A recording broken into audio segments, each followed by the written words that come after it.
Hey everyone, and welcome back to the Legum Doctor channel. If you're digging these deep dives into all sorts of cool legal topics, well, make sure you hit that subscribe button so you don't miss out on any future episodes. And today, we're going to be diving into something that is really, really fundamental to having a fair legal system anywhere in the world, and that is the rights of the accused. We've got a fantastic stack of sources that all of you have sent in covering international perspectives and some really interesting insights specific to the Indian legal system. Yeah, and what I think is so interesting here is that these rights, they end up in, they were discussed in law textbooks and, in all the legal stuff, but they're really talking about, some deep values about how we as people in a society think that folks should be treated even when they're suspected of having done something wrong. Yeah, absolutely. And one of our sources, jumps right into it with this super powerful quote from Blackstone, and it says, "It is better that 10 guilty persons escape than that one innocent suffer." Whoa, talk about a statement. Right. That really sets the stage for everything we're going to be talking about today. It totally does. I mean, that quote goes right to the core of this idea of the presumption of innocence, which is really like the bedrock of any fair legal system. It's right there in Article 11 of the Universal Declaration of Human Rights. It's reflected in constitutions all over the planet. So this isn't just some, kind of legal technicality. This is like a globally recognized thing. Yeah. But why is this presumption of innocence so vital? Well, I mean, just imagine a world where, like, you were presumed guilty right off the bat. Yeah. Like, the burden of proof is on you to prove you didn't do something, which is incredibly difficult. I mean, it would be like trying to prove that you're not thinking of a specific word right now. That's a nightmare. Right. Like it feels like it would just totally flip the power dynamic on its head. Exactly. So that presumption of innocence, that's what forces the state with all of its resources to prove that you actually did it, and Right. prove it beyond a reasonable doubt. And in order to do that fairly, they have to respect a bunch of other rights that you have as the person being accused. Okay, so let's unpack some of those specific rights. So one that jumps out to me is the right to legal representation.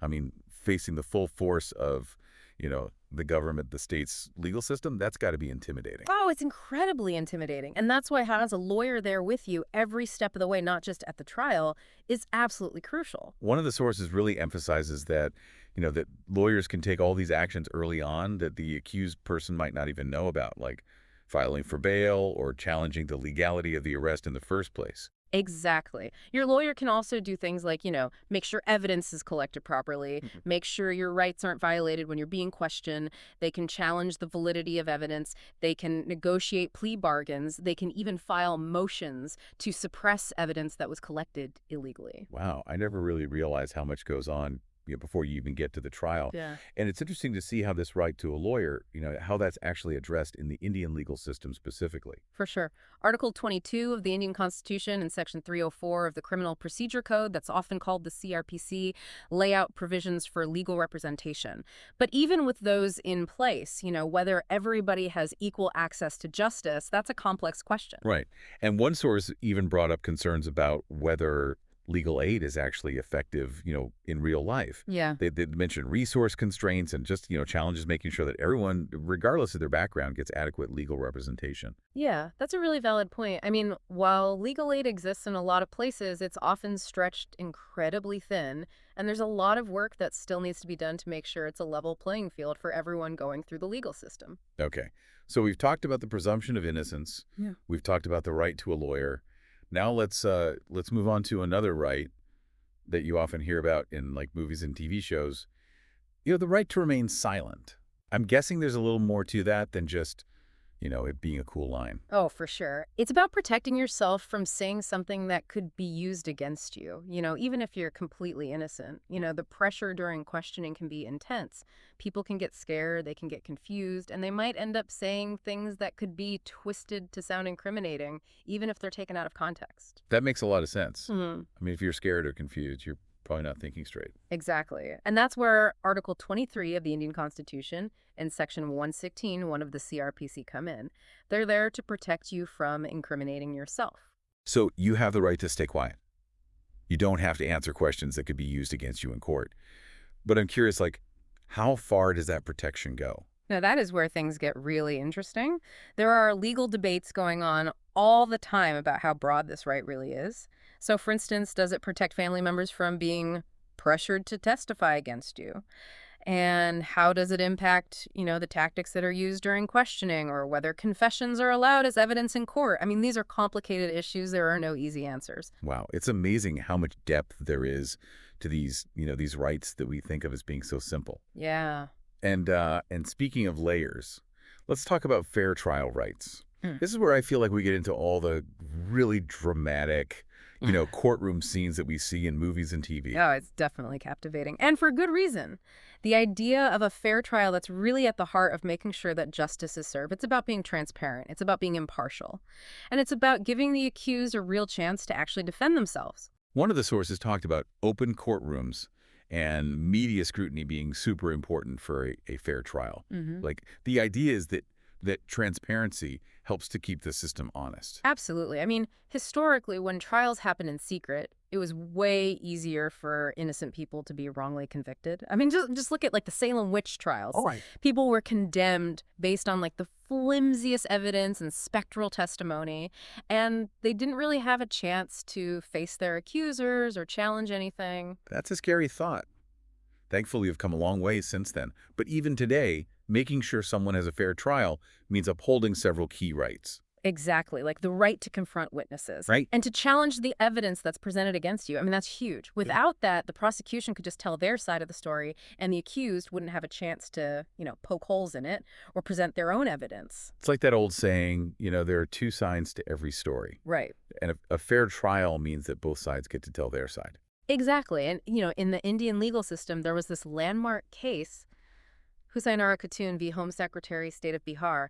That case really underscored the right to a speedy trial. Oh, yeah, one of the sources mentioned that. It was basically saying justice delayed is justice denied, right? Precisely. It's not just about being efficient, it's also about protecting the person who's accused from being stuck in this legal limbo for years and years with those charges hanging over their head. So, okay, we've talked about some of the big ones, the presumption of innocence, the right to a lawyer, protection against self-incrimination, fair trial rights.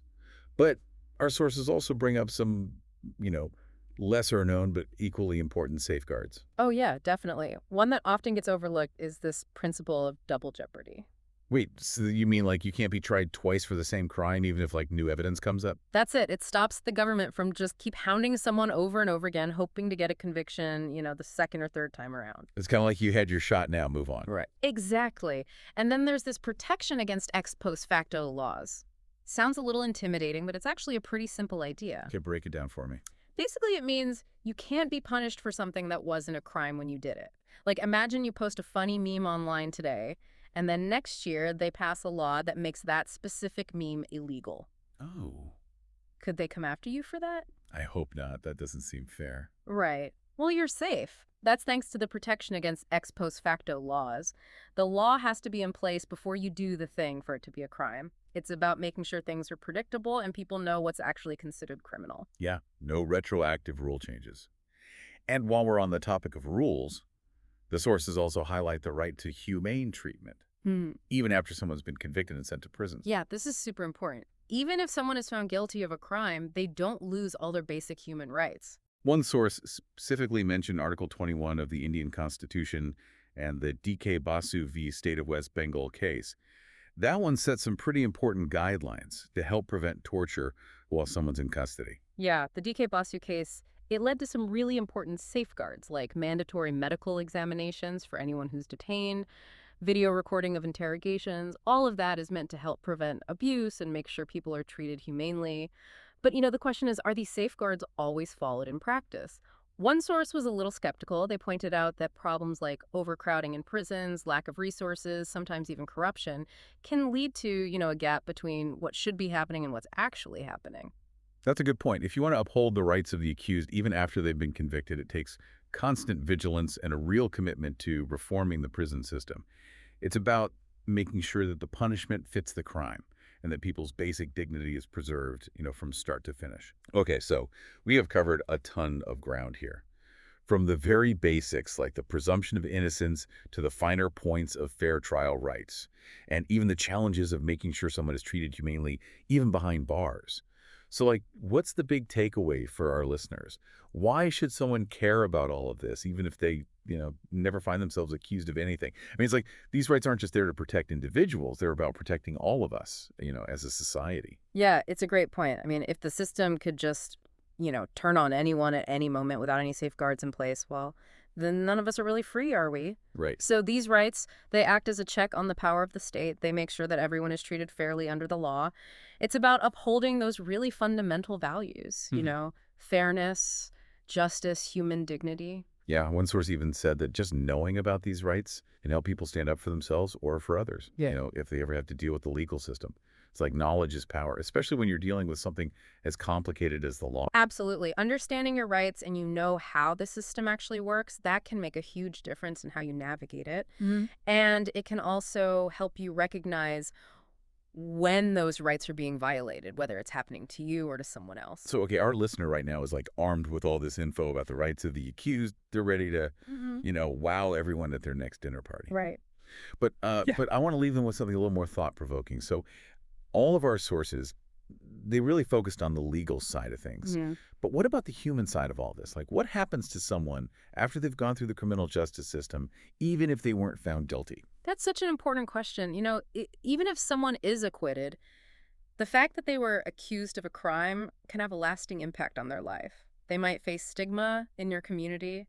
They might have trouble getting a job. People might always be suspicious of them. It's like, even if you're legally innocent, the social and emotional costs can be huge. Exactly. And it brings up some really complex questions about, how we as a society treat people who have been accused of crimes. How do we find that balance between protecting the rights of the accused and, keeping the public safe? How do we support people who have served their sentences and help them reintegrate back into society? How do we create a culture of understanding and compassion instead of, judgment and stigma? Those are some tough questions. And Yeah. so they highlight that this whole conversation about justice, it goes way beyond just what happens in the courtroom. It definitely does. It's a conversation about our values, about fairness, and ultimately about how we treat each other as human beings. Well said. I think we've given our listeners a lot to chew on today. From the very basic principles that you see in constitutions all over the world to the very real challenges of actually upholding those rights in our everyday lives. It's been a fascinating journey, exploring the rights of the accused. And remember, staying informed is the first step towards creating a more just world. So keep sending in those questions, keep digging into the sources, and we'll keep diving deep with you. Until next time.